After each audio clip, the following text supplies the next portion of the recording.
A day to remember.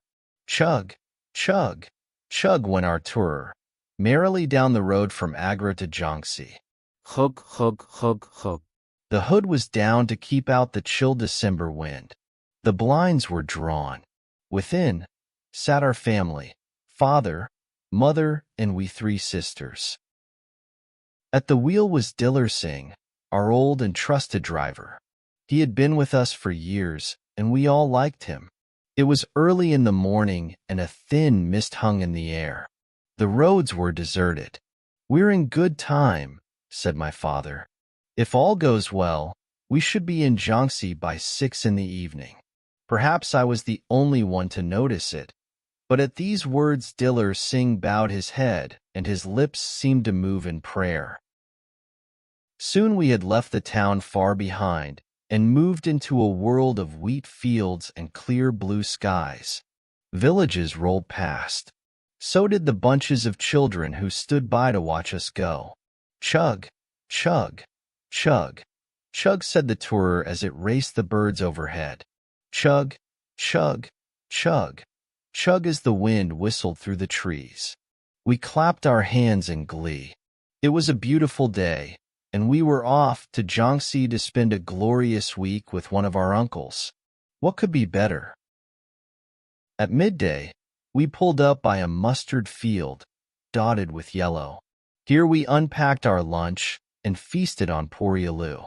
Mother and father had some tea. They gave a cup to Diller Singh too.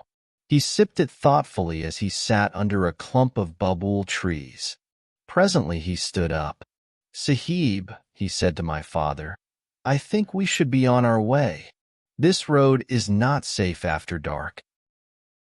His words rang like a warning bell. All of us piled into the car quickly, and this time Diller Singh drove a bit faster. We caught a glimpse of the giant fortress of Gwalior as we raced through the streets. 2 o'clock, said my father's wristwatch. Soon we were out of Gwalior and on our way to Shivpuri. The houses thinned out, and on both sides of the road, the jungle took over. The ground was covered with a kind of red clay that blew in great clouds under the wheels of the tourer. The same dust had coated the trees, and they looked strange, half green, half red. I think we were passing through a particularly dense bit of jungle when the first tire got punctured.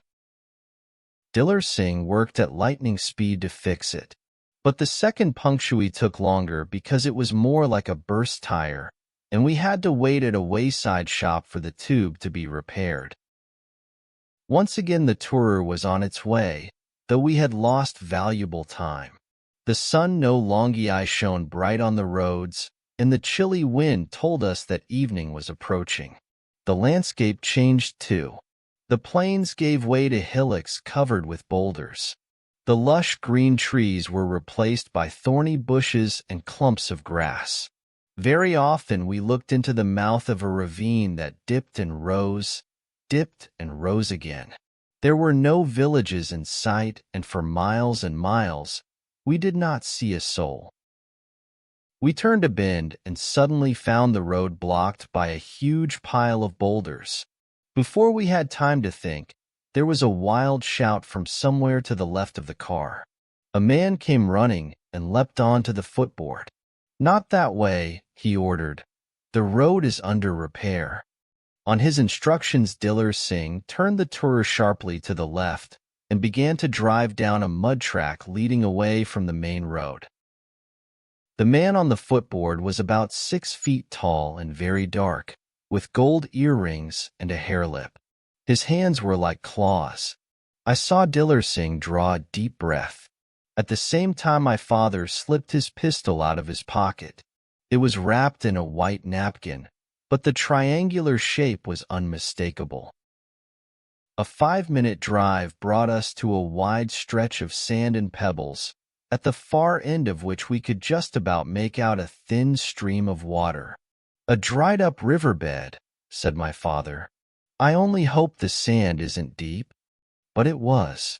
All of us got out of the car to lighten the burden, but still the wheels kept churning the sand, and finally we fell to pushing the car. There were 2 men grazing a herd of goats who helped us, but the man with the hair lips stood aside. Soon some fierce-looking men joined him. They stood talking in groups, and, young as I was, I felt a chill run down my spine just looking at them. When we reached the stream, the sun had already dipped below the trees. Diller Singh whispered to my father, "Sahib, all of you must get in quickly. I shall race the car through the stream. It's now or never." "What do you mean?" "I'll explain later. Just get in." Diller Singh leapt into the driver's seat and pressed the accelerator. The car shot like a bullet through the water, sprays flying. We reached the other bank and climbed up to safety. "Ah," said Diller Singh, slowing down. "Now you can turn round and look." We did so, but the scene behind us had changed completely. We saw a sheet of water where there had been a shallow stream. "What on earth?" began my father. "Ah, it's a long story," said Diller Singh. "This area is full of dacoits.